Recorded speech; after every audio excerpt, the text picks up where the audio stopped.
Hello student, कैसे हैं आप। मैं आशा करती हूँ आप बहुत अच्छे होंगे। मैं साधना यादव आप सभी का स्वागत करती हूँ आपके अपने channel NS by education helper पर, जहां मैं आपको प्रोवाइड करा रही हूँ फ्री एजुकेशन। आप इसका लाभ उठाएं और अपने भविष्य को उज्जवल बनाएं।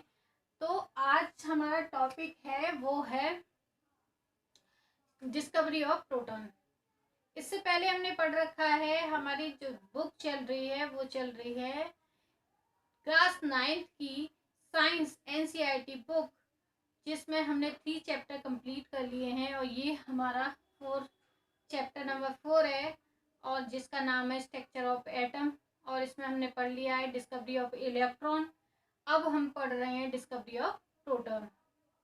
तो जब साइंटिस्ट ने डिस्कवरी ऑफ इलेक्ट्रॉन मतलब इलेक्ट्रॉन की खोज कर ली, तो उन्हें इस चीज का एहसास हुआ कि जो हम इलेक्ट्रॉन जो एटम था, क्योंकि हम जानते हैं एक एटम में क्या क्या प्रेजेंट होता है। एक एटम में प्रेजेंट होता है वो है प्रोटॉन, न्यूट्रॉन और इलेक्ट्रॉन।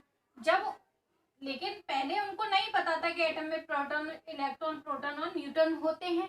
लेकिन बाद में क्या हुआ, पहले तो उनको ये उन्होंने इलेक्ट्रॉन की खोज की कि कुछ है इसमें, उनको थोड़ी सी इस पर डाउट हुआ तो उन्होंने खोज करना शुरू किया, तो उनको इलेक्ट्रॉन पता चल गया कि इसमें इलेक्ट्रॉन है।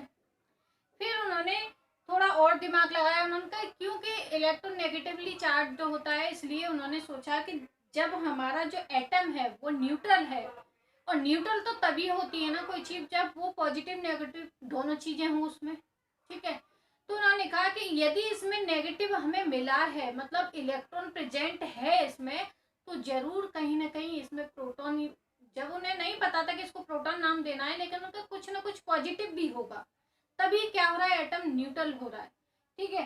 तो उन्होंने इसी बात को आगे बढ़ाते हुए, अपनी थिंकिंग को और ब्रॉड करते हुए वो कहाँ पहुंचे, एक एक्सपेरिमेंट पर, जहां उन्होंने इसको क्या किया, प्रूव कर दिया कि इसमें एक पॉजिटिव चार्ज भी है, जिसको उन्होंने नाम दिया प्रोटॉन।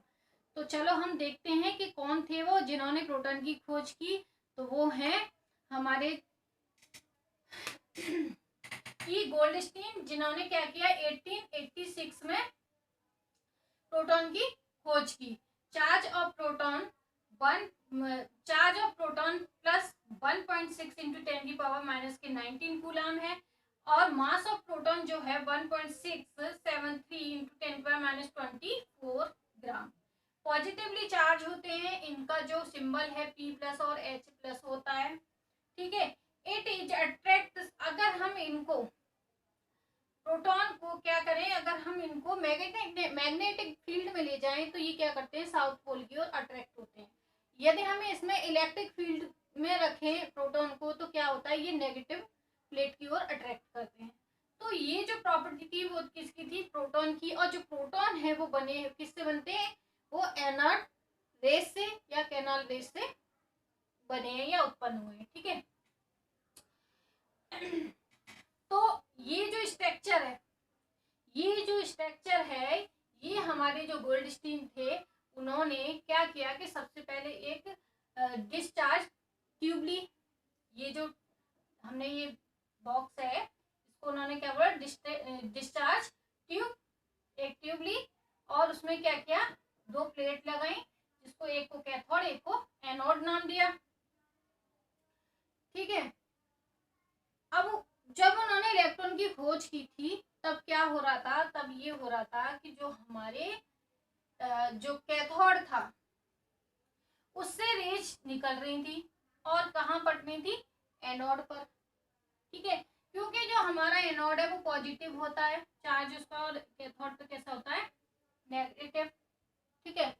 तो उन्होंने कहा कि नेगेटिव प्लेट से जो रेज निकल रही हैं और पॉजिटिव प्लेट पर पड़ रही हैं, इसका मतलब ये है कि जो प्लेट पॉजिटिव प्लेट पर आ रही हैं वो कैसी हैं, नेगेटिव है।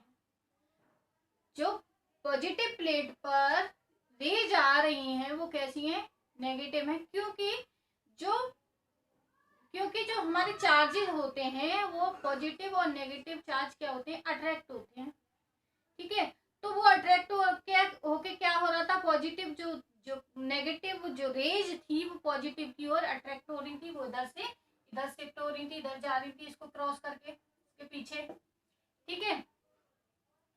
तो इससे उन्होंने बोला वैज्ञानिक ने कि, और यहाँ पर जो पेंट हो रहा था वो ग्लो कर रहा था, तो उन्होंने बोला कि इसके पीछे जो रेज आ रही हैं, क्योंकि ये एनोड है और ये पॉजिटिव है, ठीक है, और इसके पीछे जो रेज आ रही है तो वो कैसी हैं, नेगेटिव है। इस वजह से क्या हो रहा है, ये जो पेंट है ZnS मतलब जिंक सल्फाइड का, वो ग्लो कर रहा है, ठीक है।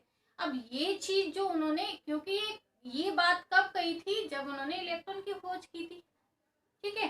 तो उन्होंने उस चीज को क्या नाम दे दिया, जो नेगेटिव जो रेज थी उसको क्या नाम दे दिया, कैथोड रेज नाम दे दिया, और जो जो पार्टिकल्स थे उनको इलेक्ट्रॉन बोल दिया, ठीक है, जो चार्ज था उसको नेगेटिव बोल दिया। लेकिन अब उन्होंने कहा कि अगर इस प्लेट से कुछ निकल रहा है और इधर जा रहा है तो इससे भी तो कुछ निकल रहा होगा।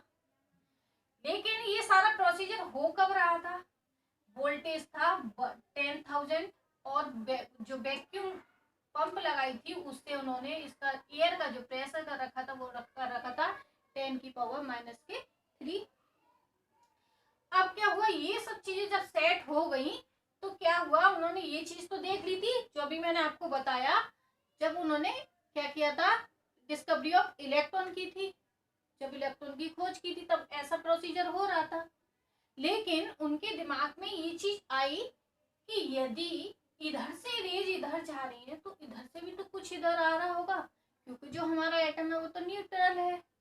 जब इसमें नेगेटिव कुछ निकला है तो इसमें पॉजिटिव भी कुछ होगा, तभी तो न्यूट्रल होगा वो एटम, ठीक है। इस चीज को उन्होंने अपने माइंड में क्लिक करते हुए और आगे खोज को बढ़ाया। तो उन्होंने देखा कि इधर तो कुछ, इसके पीछे तो कोई रिएक्शन ही नहीं हुई, तो उन्होंने क्या किया कि ये जो प्लेट दी थी इसमें क्या कर दिए, होल कर दिए, इस प्लेट को कैसा बना दिया, पेल्फोर्टेड कैथोड बना दिया, मतलब एक छिद्रित कैथोड बना दिया। तो क्या हुआ, अब रीजन क्या था, क्योंकि हमारे इलेक्ट्रॉन कैसे होते हैं, बहुत ही लाइट होते हैं, मीन्स बहुत हल्के होते हैं, उनका जो मास होता है वो न के बराबर होता है। इसकी वजह से वो क्या कर रहे थे, इस प्लेट को विदाउट होल क्रॉस कर रहे थे। लेकिन जो हमारा अगर हाइड्रोजन थी तो उसमें क्या होता है, हाइड्रोजन जो थी उसमें पॉजिटिव चार्ज, ठीक है, और उसमें से जो हाइड्रोजन का एक एटम था उसमें से इलेक्ट्रॉन निकल गए, तो जो हाइड्रोजन थी उसमें पॉजिटिव चार्ज रह गया, ठीक है, इलेक्ट्रॉन निकल गए और वो इधर चले गए। अब इस पे क्या बचा, हाइड्रोजन आयन। अब एक एटम में हमने क्या पढ़ी थी कि एक एटम के अंदर 3 चीजें होती हैं, मतलब एक एटम है वो 3 चीजों से मिलकर बना है, इलेक्ट्रॉन, प्रोटॉन और न्यूट्रॉन, ठीक है। तो उसमें से हमने इलेक्ट्रॉन को बाहर निकाल दिया, मीन्स वो इधर आ गए, इसमें से निकल के इधर आ गए, तो अब 2 चीज बची उसमें, प्रोटॉन और न्यूट्रॉन, ठीक है। तो ये चीज उनके दिमाग में क्लिक की कि उन्होंने कहा कि ये जो कुछ बचा है वो कैसा है, इस इलेक्ट्रॉन से हैवी है, जिसके कारण क्या हो रहा है, ये विदाउट होल इसमें से निकल नहीं रहा। तो उन्होंने क्या किया, उसमें होल कर दिए। जब इसमें होल कर दिए तो क्या हुआ कि जो हमारे इधर से जो रेज आ रही थी, जैसे इधर से गई थी वैसे ही एनोड से जो रेज आ रही थी, जिन्हें हमने एनोड रेज बोला, वो इसमें से क्रॉस कर गई, और क्रॉस कर गई तो हमारा जिंक सल्फाइड का जो पेंट था वो ग्लो करने लग गया। और जब वो ग्लो करने लग गया तो इससे उन्होंने सिद्ध हो गया कि जो हमारा एक एटम था, हाइड्रोजन का एक एटम था, जिसमें से इलेक्ट्रॉन को निकाल दिया गया, मीन्स इलेक्ट्रॉन बहुत हल्के थे, तो जैसे ही करंट फ्लो हुआ तो ये निकल के क्या हुए, एनोड की ओर चले गए। तो वैसे ही जैसे ही उन्होंने क्या किया कि इसमें होल कर दिए, जो कि इस प्लेट से पास नहीं हो पा रहे थे विदाउट होल, वो एच आयन किधर पास हो गए, वो जो कैथोड था उसे क्रॉस कर गए, जिससे इन्होंने सिद्ध कर दिया कि जब ग्लो करने लग गया ये पेंट, तो उन्होंने कहा कि जब ग्लो, जो पेंट है जिंक सल्फाइड का, वो कब ग्लो करता है, वो तब ग्लो करता है जब कोई भी चार्जेस आके उस पर उसे अट्रैक्ट करता है। तो उन्होंने कहा कि जब नेगेटिव चार्ज इधर गया था, अगर नेगेटिव चार्ज इधर आया है तो जो इधर चार्ज आने वाला है वो कैसा होगा, पॉजिटिव होगा, ठीक है, क्योंकि कैथोड कैसा है हमारा, नेगेटिव है। कैसा है कैथोड, नेगेटिव है।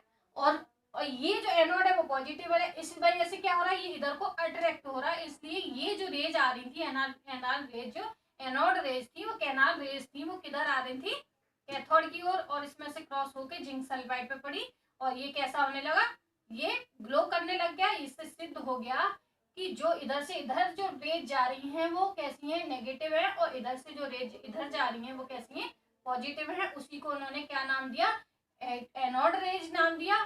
और जो आयंस आए थे H प्लस आयन, उनको उन्होंने क्या नाम दिया, प्रोटॉन। ठीक है, तो इस प्रकार गोल्डस्टीन ने 1886 में प्रोटॉन की खोज की। आई होप आपको ये समझ में आया होगा कि किस प्रकार से हमारे प्रोटॉन जो होते हैं उनकी खोज हुई। यदि आपको मेरे पढ़ाए हुए टॉपिक पसंद आ रहे हैं तो मेरी वीडियो को लाइक करें, शेयर करें, सब्सक्राइब करें। और कोई भी डाउट है तो कमेंट सेक्शन में जरूर पूछें। आपका टॉपिक से रिलेटिव कोई भी डाउट हो जिससे कि मैं आपको रिप्लाई कर सकूं। धन्यवाद।